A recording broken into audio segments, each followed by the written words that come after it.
Yay! Can you guys hear me? Yes. Yes, we can. Great. We did it. All right. So, hey everyone. We're today joined by Amanda Overton, co-executive producer and writer for Arcane.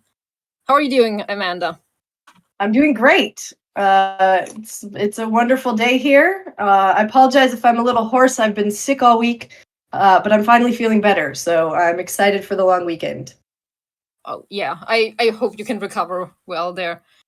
So, Amanda reached out to us after getting an illustration by Meg, a pillar in the fandom, that was presented to her at the Gallery Nucleus panel by our dearest server member Specs. And along with that picture, you can all see it in the background, was a letter signed by over 100 people that just thanked her for all her amazing work. And since then, the server has actually grown to over 1,000 people, and we're like only 6 weeks old, guys. So, and yeah, we're just here to celebrate Caitvi and let the world know that we are not done with them. Amanda was kind enough to offer us 30 minutes of her time here for a Q&A, and we're gonna respect the time limit. The questions that we're gonna ask were all submitted by members of the server, and we got like over 300 of them. So we can only do a very tiny fraction. A really fun coincidence for this happening today. Today is actually the 6-month anniversary of Act 3, and with that, of the Caitvi happy ending. Woo! Yay! So yeah, let's get this started. Soap, take it away.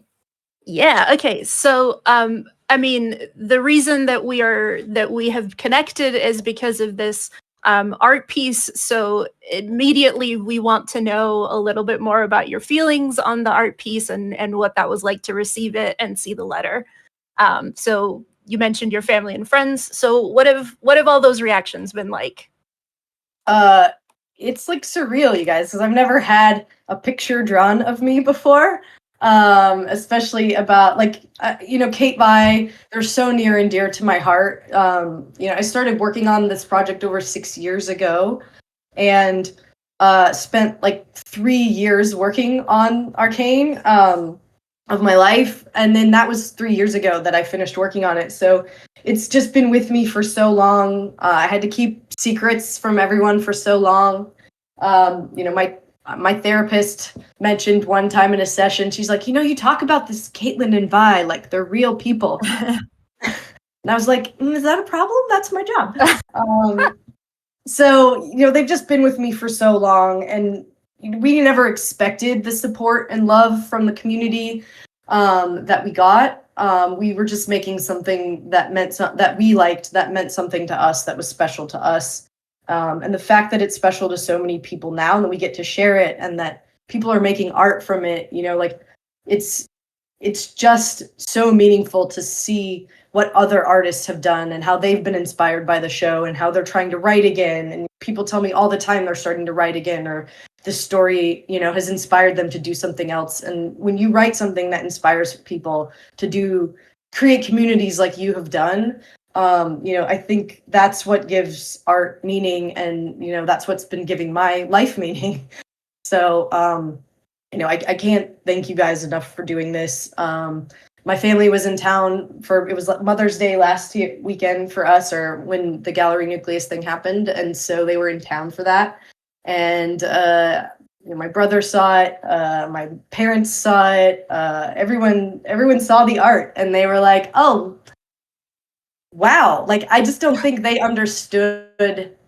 It's hard for your parents and your family to understand what your job is or what you do, and I think that applies to every job that exists out there. So when they were like, oh, the show you wrote, like, people make art about it, or people write stories, like, they read all the letter you wrote on the back, and they, I got a really nice card from some other fans with a bunch of personal stories in it. And I think my family was like kind of really started to understand what I do and why I do it, which, that's kind of a priceless thing, to have your family connect with you in that way.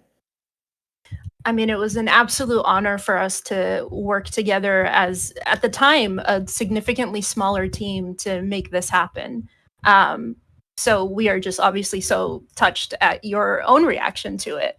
On that note, of us building a community here and the way that what you do touches all of us, there's also been quite a lot of negativity out there and a lot of fans who feel like they might want to leave these online spaces to avoid that toxicity. So we're wondering if there's anything that you want to say to fans that feel affected by this, but don't necessarily want to disengage from the show or the ship that they love so much. I think that's the hard part about online spaces. They're very new. We've been humans for hundreds of thousands of years. And this is the first time we have had like a global communication, the ability to find community, in at disparate places across the globe. And I think that's very valuable, to be able to connect with people that are so different from us, that grew up in different places with us. But then sort of the negative side of that we're still learning out how to navigate is, it's very easy to become a faceless person, like to be the faceless and to be dehumanized in these spaces. Yeah. I don't think that many of these people would act the way they do online if they were sitting in the same room with somebody. I think most people that I've met are generally like kind, respectful humans, that are morally good, and somehow in these online spaces they dehumanize you, and then you say things, you act like a bully, or you think that the only way to make your ship the best ship is to put down another ship, or that's just one example. So I think you just have to find spaces that again, it's about finding your people, but it's also about listening to people who are different from you. And I think that's what we don't do on online spaces enough is, in the writer's room, and this is, this is what I do for my job, but I think this is what made Arcane so successful, is that we're all very different people in that writer's room. We had a common love of video games, we had a common love of wanting to make a video game adaptation that we all loved. But beyond that, we had very different backgrounds and upbringings, and we're different people, and we had different opinions about what the show should be and what the characters should be. And part of a writer's room is being able to bridge those differences while respecting those differences as well. So when someone pitches an idea that you think, that you don't agree with, or that makes you uncomfortable or whatever, it's being able to speak about why you don't agree with it and what makes you uncomfortable, and knowing that they're not going to, bully you for that or disrespect you for that, but they'll help, you'll get to have a respectful communication and conversation with each other. And I call it like, you'll get to build a bridge between your differences. I think that's what made our ideas in Arcane, like it just makes all ideas better. And I hope that listening to people who are different and building a bridge between those differences can be something that we start to be able to achieve in online spaces. It's something that, we used to be very into oral storytelling as and you'd all sit around the fire and you would talk to each other about the differences and the stories, and you would communicate right there. People want to talk about stories. It's in our evolution. It's in our DNA. You want to have those conversations with people around the fire. But you don't, and you want to get heated, and you want to be passionate, and you want to be excited, and people used to heckle and all of that, but it was all in good fun, and it was all with like this respect. And so I think we just need to keep striving to find how to do that in online spaces, in a respectful way. I think that's part of our goal right now as humans, is to embrace this new technology, and find our way through it in a way that stays true to what humans are and who we want to be. Absolutely. You were talking about sort of some of bridging those cultural sort of divides in that writer's room, and then sort of thinking about the darker aspects of the show. Can you talk a little bit about how you navigated those like darker turns in the narrative, and how you maybe recognize the moments to allow that light to come through? Oh, that's such a good hard question. Because you never really know. I've talked about this example a lot, but I think Christian was the first one to pitch that Vi hits Powder in episode 3, and the room was really divided about this. Some of us, me in particular, I was like, oh, that's too far. Like, you can't hit anyone. People with a history of trauma are going to be triggered by this. Like we can't do this. And but he just had such a strong vision for how that could happen, and he listened to all my concerns. And I think what we did is we took kind of my concerns and we made that Vi's attitude in the show. So her attitude, it was a mistake. She can never be forgiven for this. And she spends her whole life trying to make up for that one mistake, and that action really defines her story. And Arcane wouldn't exist without that moment. Her being driven by that mistake, to me is so much a part of what the show is. And so I think that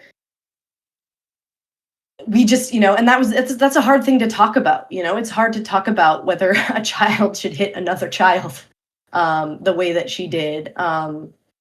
And how visceral to make that and how graphic to make that. And it was just so many people coming together and wanting to do a difficult moment like that justice, and wanting to make it, make sure it was seen as a mistake, make sure that we're not condoning this type of violence and this mistake, and we're making sure that it defined Vi's character in a life-changing way, as something like that would. And I think we never took stuff like that lightly, even when it seems like we did. And like in season 2, when Caitlin does the same thing to Vi, again, that's a very controversial decision, and a lot of people have had problems with that. But again, when you hear something that makes you feel something viscerally, I try to lean into that and understand why I have that reaction, even if it is a like, oh, I feel that right now moment, or oh, I wish Caitlin hadn't done that. We also did the same thing in that moment. That moment defined Caitlin, that she immediately regretted it. It was a mistake.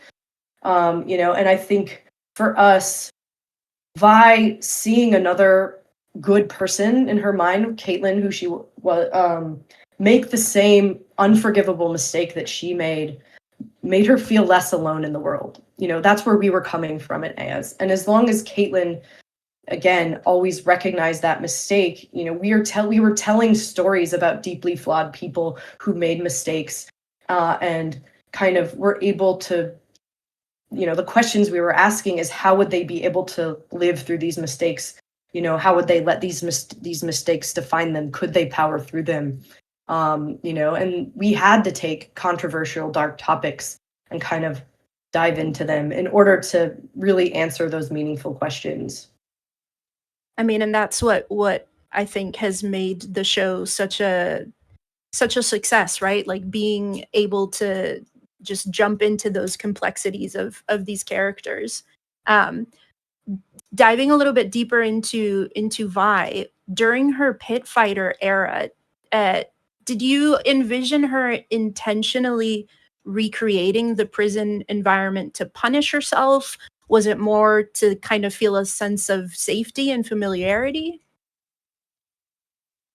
Yeah, I think those are all like super great observations, because again, so much we didn't get to tell a lot of the time that Vi spent in prison and how much that defined her. We talked about it a lot in the room and what could have happened in there. So I think, but we made the choice to not make that our story. Right. But we were always looking for ways to kind of hint at that, in the sort of, art design of the cage fighting. And I know that Arnaud, who is the production designer spent so much time thinking about that location in particular and how it would represent like both top side and bottom side, and how she didn't fit into either world anymore, and how she was trapped in her own view of herself, much like Jinx was, but wasn't able to see that. So I think, so many people took so much time and effort to like pour parts of themselves into that story. So that location in particular was something that we spent a lot of time on, and by we I mean not me, the artists and everything. I think that we were trying to show a Vi who, like I said, had to answer the question for herself, like, who am I if I have no one left to protect? And she's never had to answer that question before. So part of her arc this season was answering that question for herself. And the other half of that story is her sister Jinx. She never accepted Jinx. She never saw Jinx as Jinx. She only saw her as her little sister Powder, who needed to be protected. And kind of that episode, particularly moving forward, she has to see her sister as an adult who is capable of making her own decisions, even if she disagrees with those decisions. She has to create healthy boundaries between her and her sister, in this relationship that has been so trying and toxic from the beginning. And that is it's a deeply impossible thing, and I think none of us really know how to do that well. So I think we tried to show how difficult that was for them in that story. Because personally I've found that like creating boundaries with your family that you love so deeply is basically the hardest thing I've ever had to do. So yeah. On just out of curiosity, what was the most challenging scene for you to write in season 2?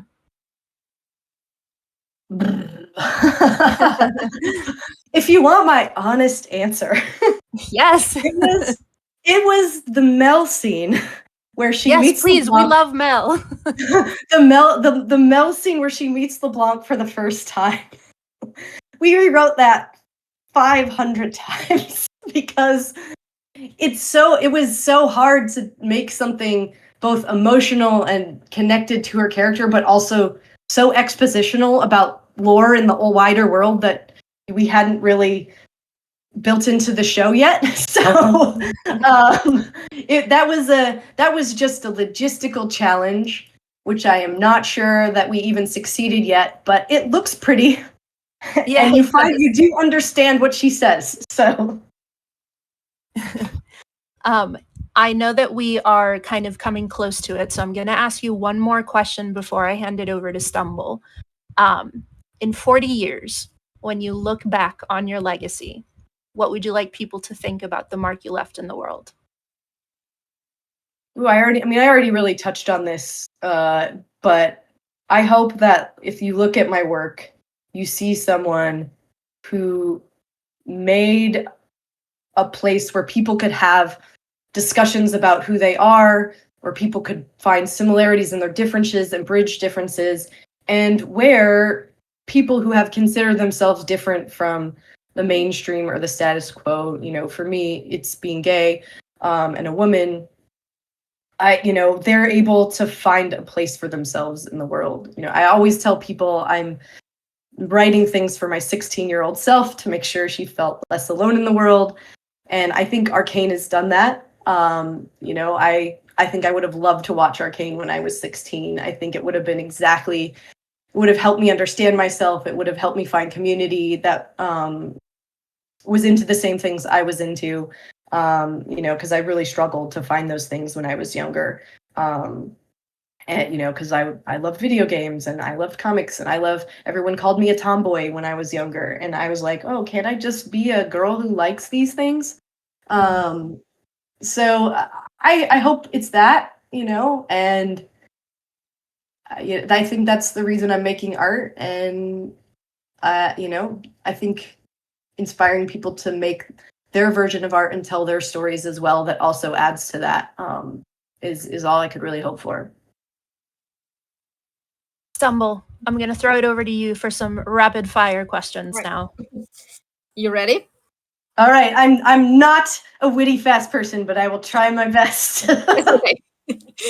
Okay. How long was Y unconscious after season 2, episode 6? A few days. What is your favorite scene to write from season 2? The kiss scene. Yeah. Good one. Who is the better cook, Kate or Vi? Vi. Well, she's gonna learn. What non-arcane song reminds you of Caitvi? Oh my gosh. I don't remember the name of it. I will post it in one of the things. But I wrote a lot of the early versions to this like very sad song about living on the moon. We're looking forward to it. Next one. Name one detail you were the proudest of across both seasons. Oh, this is so silly, but I really love the yordle that takes the elevator down, and when Vi does the parkour down and kind of challenges Caitlin to do the parkour down in episode 5 of first season, and then the yordle gets there at the same time. That was just the silliest thing I ever did, and they still put it in. And I was like, I can't believe they put this silly thing in. Makes me chuckle every time. Yeah, same. Okay. Can you share some of your favorite sapphic media? Ooh, oh my gosh. So I've watched so many things on YouTube in pieces. Back in the day when it was very hard to find sapphic media, I think it's getting easier, hopefully. I used to watch like German soap operas and Spanish telenovelas where they had like edited out the queer storylines. And it was just because I craved anything that was queer. Those stories always ended tragically. And I think they were very much a part of me wanting to make something not tragic. But I don't actually recommend watching those. I think one of the coolest things I've seen lately is this cute little movie called, I think it's called The Crush or Crush. Have you guys seen it? It's got the girl who plays Moana is acting in it in live action. It was really, really cute. I like just like fun, cute things, movies like that sometimes. Also, Booksmart is one of my favorite movies of all time. Okay. Did Kate give Civica the Kiraman family chair on the council? Well, I don't know. I think so. I know it's pretty much canon because everyone says that. But we talked about that, and it might have been the final decision, but I'm not sure if it's actually canon or not. I think we'll have to leave it to future stories to decide if it's canon or not.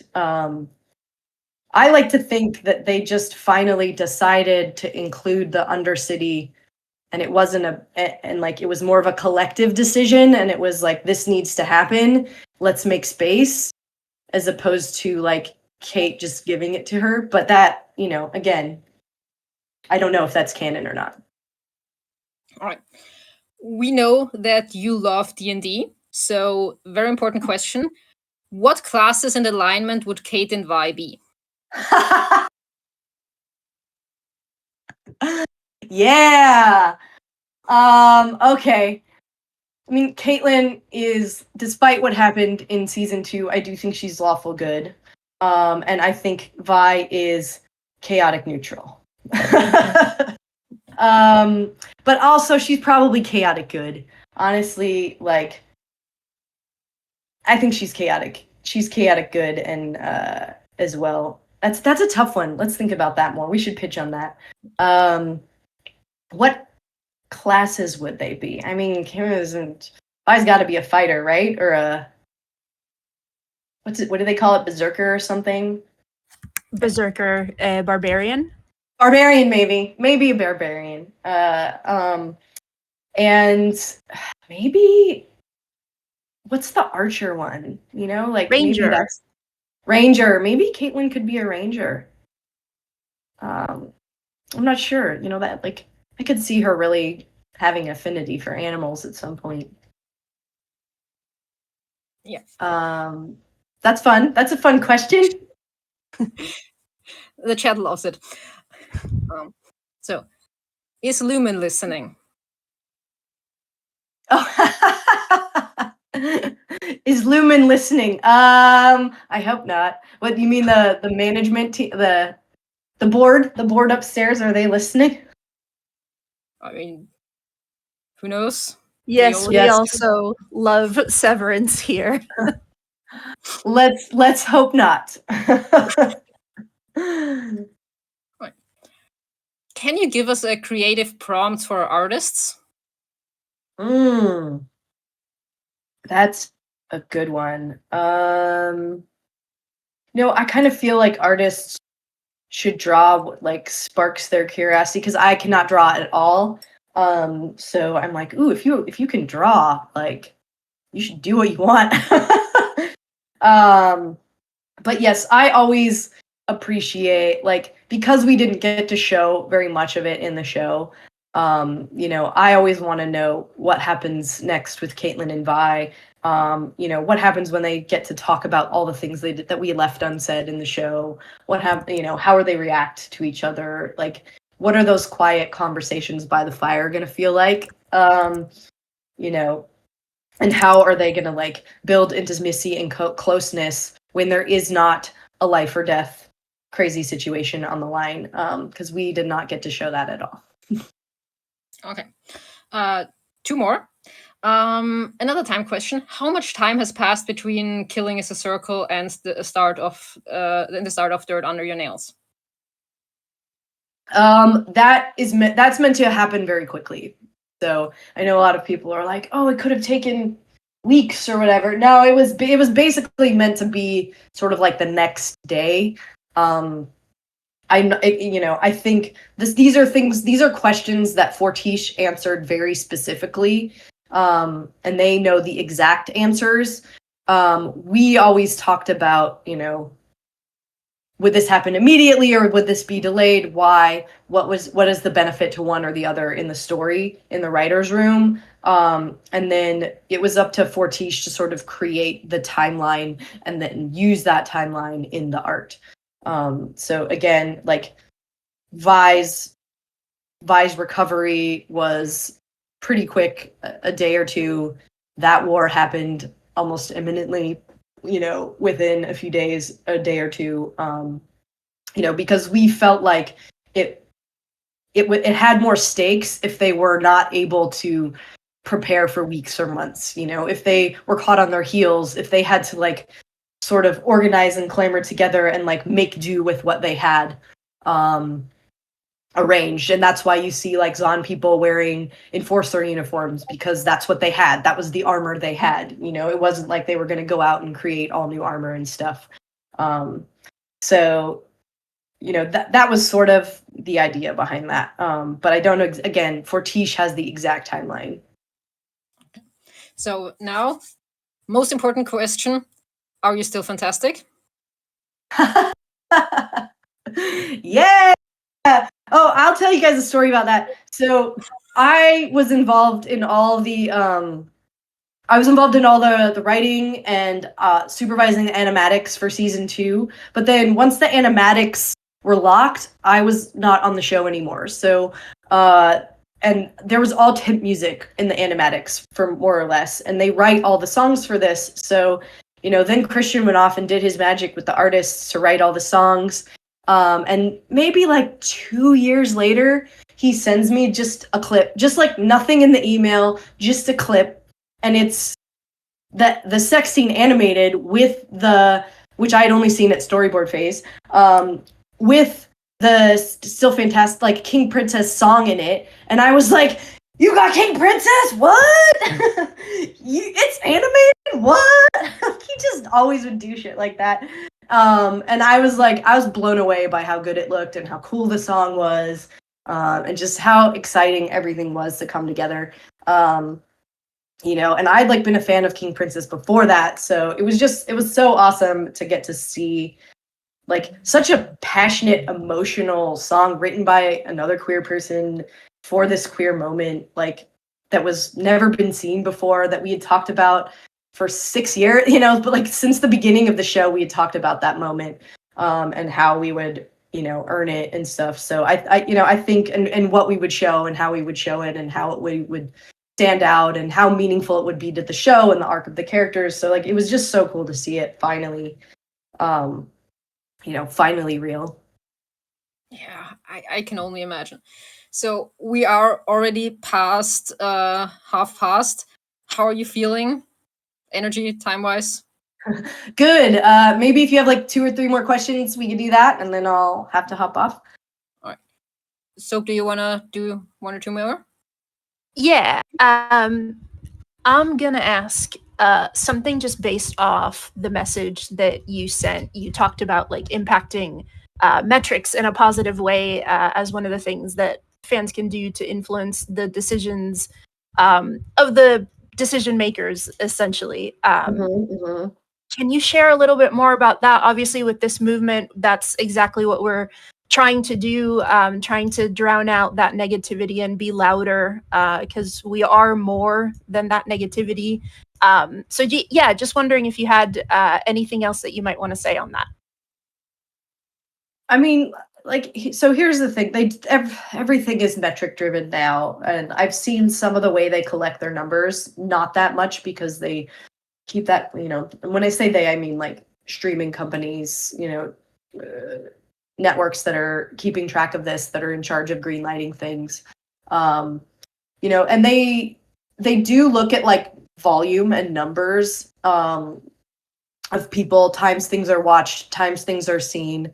But there are also like more emotional things, like they take a snapshot, a collection, a cross section of comments on things, and they take, tweets and engagements and stuff. So I think engaging with the work that you like, commenting on it, liking it, making things go viral, trying to be positive about that, it does move the needle. Watching things a lot over and over again moves the needle. I think Netflix's metric is that the Caitvi sex scene is the most sort of downloaded moment of any moment. So, this was mentioned at the Gallery Nucleus panel. Of any moment since they did like the Netflix capture thing on any of their shows ever. So like, they pay attention to that stuff, they do pay attention to that stuff, because those are the kind of numbers where they're like, oh, maybe it isn't suicide to put a queer representation character at the center, maybe it isn't like show suicide. So maybe it is something that people like and engage with, because I also have been told the opposite by executives who are like, oh, we can't do that storyline because, the metrics for that and this and that and whatever. And I was like, and I was like, well, queer people we are a minority. Like, minorities will always have less metrics. You have to say, despite the metrics, we will tell minority stories.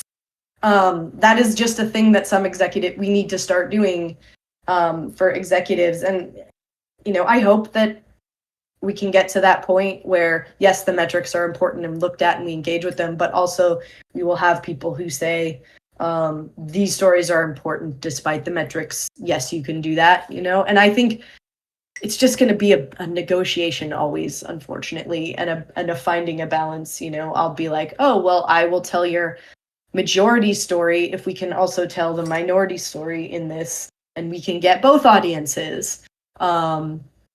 So I wish art wasn't about the numbers and the business and stuff, but it is. And so finding a way to carve out space for us within that, is, it's a negotiation I will probably do my whole career.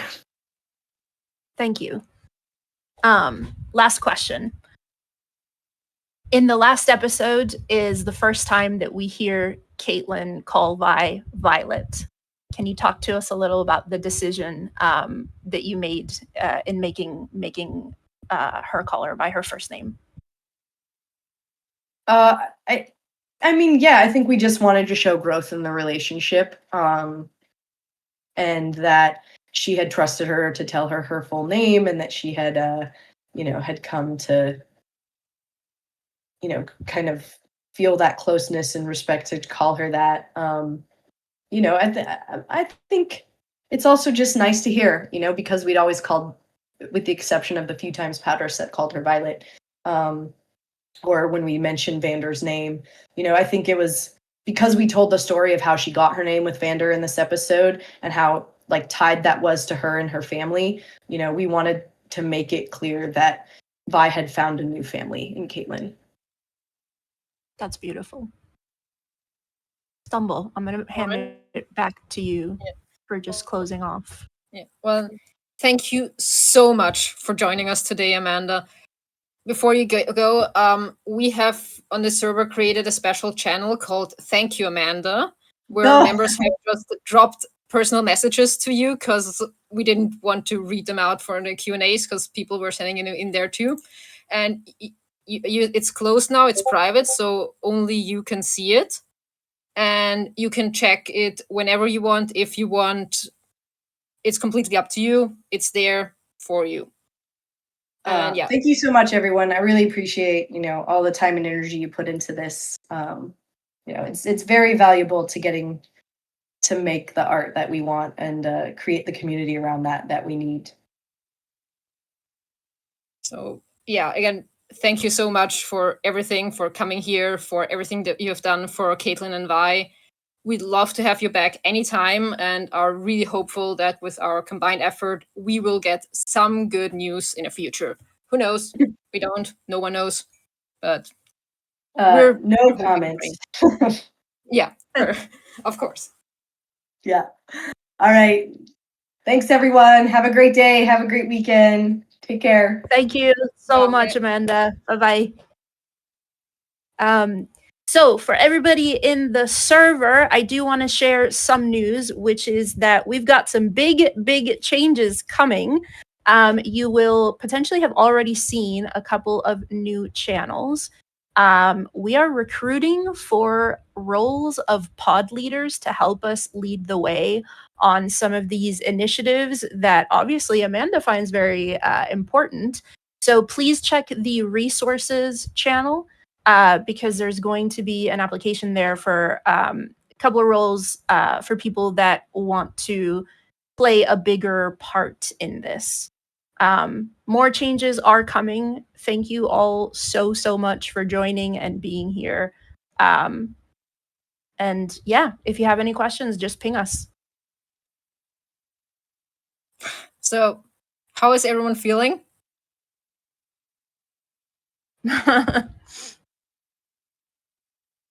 Fantastic. That's what I thought. Cool. Well, everybody have a great day and a lovely weekend.